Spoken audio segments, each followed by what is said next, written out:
Thank you guys for patiently waiting on me. I'm back. Oh my Lord, y'all know, I work too, so I'm doing this on my little break. But woo, it was a very important phone call, a conference call that I had to get on real quick with all these high-tech people. Okay, so I'm back now. All right. Okay, so Sacred saying, rust grows from iron and destroys it. So evil grows from the mind of a human and destroys him. Let me say that again. Rust grows from iron and destroys it. So evil grows from the mind of human and destroys him. A scripture that is not read with sincerity soon becomes covered with dust. A house that is not fixed when it needs repairing becomes filthy. So an idle person soon becomes defiled. See? Same thing. A scripture that is not read with sincerity soon becomes covered with dust. They just throw it on over there somewhere. A house that is not fixed when it needs repair becomes filthy. You just sit around, let your house go to waste. So an idle person soon becomes defiled. So somebody always idle, just thinking they ain't got nothing to do, always get caught up and get defiled. Impure acts defile a person. Stinginess defiles an offering. So evil acts defile not only this life, but also the following lives. But the defilement to be most dreaded is the defilement of ignorance. A person cannot hope to purify either one's body or mind until ignorance is removed. Again, impure act defiles a person. Stinginess defiles an offering. So evil acts defile not only this life, but also the following lives. But the defilement to be most dreaded is the defilement of ignorance. A person cannot hope to purify either one's body or mind until ignorance is removed. Did you get that? It is easy to slip into shamelessness, to be pert and bold like a crow, to hurt others without any feelings of regret for such action. Yes, it's easy. Let's say it again. It is easy to slip into shamelessness. You don't care about nothing. To be pert and bold like a crow. A crow eat dead stuff. To hurt others without any feeling or regret for such action. Okay? It is hard indeed to feel humble, to know respect and honor, to get rid of all attachments, to keep pure in thoughts and deed, and to become wise. So, of course, y'all, it's not easy. So I'll read it again. It is hard indeed to feel humble, to know respect and honor, to get rid of all attachments, to keep pure in thoughts and deed, and to become wise. It is easy to point out the mistakes of others, while it is hard to admit one's own mistakes. A person broadcasts the sins of others without thinking, but one hides one's own sins as a gambler hides his extra dice.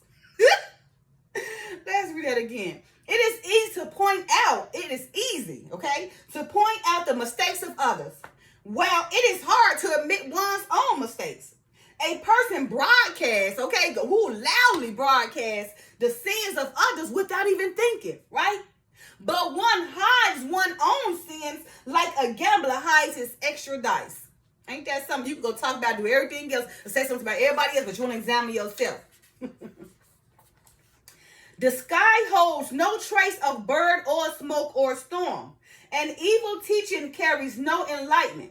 Nothing in this world is stable, but an enlightened mind is undisturbed. Let's read that again. The sky holds no trace of bird or smoke and storm. And evil teaching carries no enlightenment. Nothing in this world is stable, nothing. But an enlightened mind is undisturbed. You cannot move an enlightened mind, a mind that's based on the Father's word. As a knight guards his castle gate, so one must guard one's mind from dangers outside and dangers inside. One must not neglect it for a moment. Okay? Again, as a knight guards his castle gate, so one must guard one's mind from dangers outside and inside. One must not neglect it for a moment.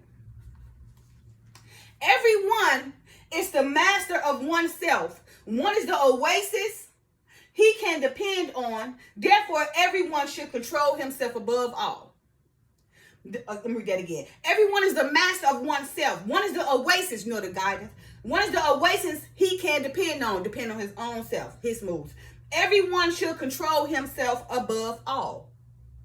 The first steps towards spiritual freedom from the worldly bonds and fetters are to control one's mind, to stop idle talk, and to be somewhat pensive. And that word pensive means engaged in, involving, or reflecting deep or serious thought.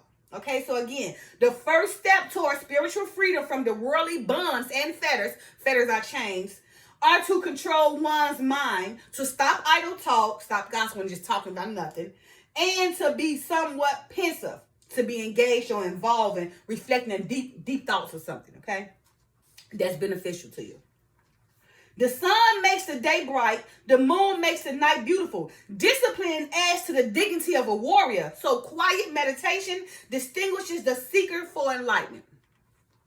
One who is unable to guard one's 5 senses of eyes, ears, nose, tongue, and body, and becomes tempted by one's surroundings, is not the one who can train for enlightenment. Okay, that person can't even be used to teach the Father's word. Again, one who is unstable to guard one's 5 senses of ears, eyes, nose, tongue, and body, and becomes tempted by one's own surroundings, is not the one who can train for enlightenment. You can't even be used because you're too lost.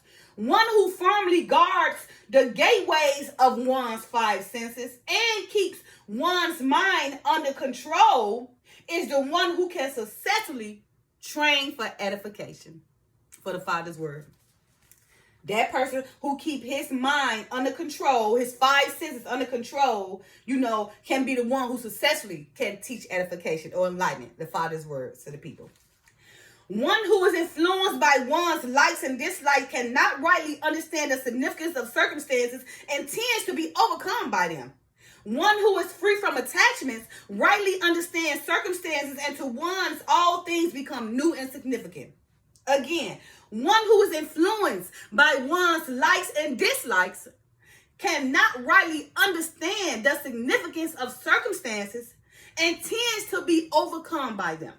One who is free from attachments rightly understands circumstances, and to one's all things become new and significant. Okay? Enlightenment. If you really into enlightenment and everything in this world is enlightenment to you, you learn from it. It's a teaching that you know how to apply yourself once the Father has enlightened you.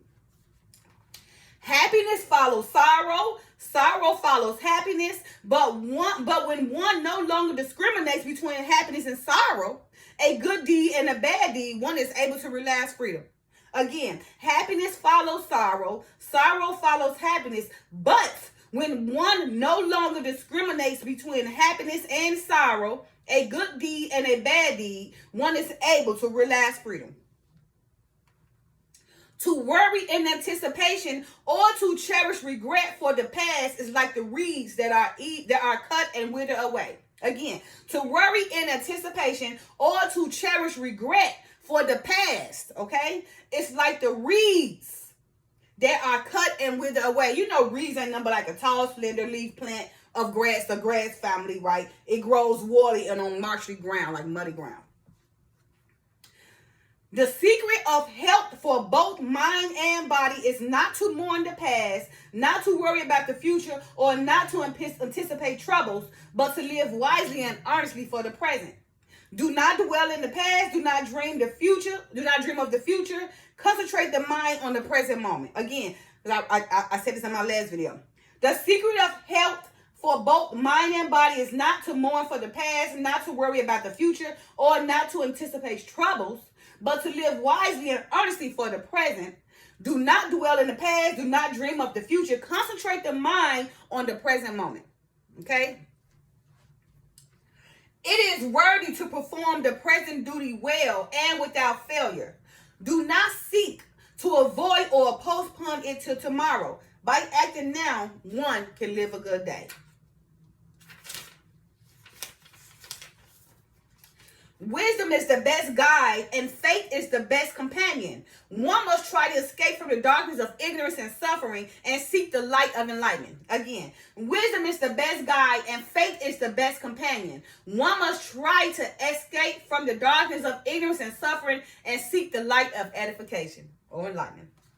If a person's body and mind are under control, one should give evidence of his virtual deeds. This is a sacred duty. Faith will then be his wealth. Sincerity will give his life a sweet savor. And to accumulate virtues will be his sacred task.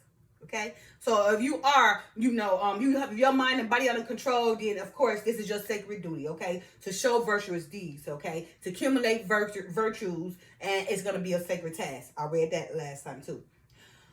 On life's journey, faith is nourishment. Virtuous deeds are shelter. Wisdom is the light by day, and right mindfulness is the protection by night. Let me read that again. On life's journey, faith is nourishment. Virtuous deeds are shelter. Wisdom is the light by day and night. Oh my Lord, let me read that one more time. On life's journey, faith is nourishment. Virtuous deeds are shelter. Wisdom is the light by day, and right mindfulness is the protection by night. Okay? If a person lives a pure life, nothing can destroy that person. If one has conquered greed, nothing can limit one's freedom. If a person lives a pure life, nothing can destroy that person. If one has conquered greed, nothing can limit one's freedom. Conquer greed, okay? One should forget oneself for the sake of one's family. One should forget one's family for the sake of one's village. One should forget one's village for the sake of the nation. And one should forget everything for the sake of edification or enlightenment. The last sacred saying. Everything is changeable. Remember, none is permanent. Everything appears and disappears. It comes and goes.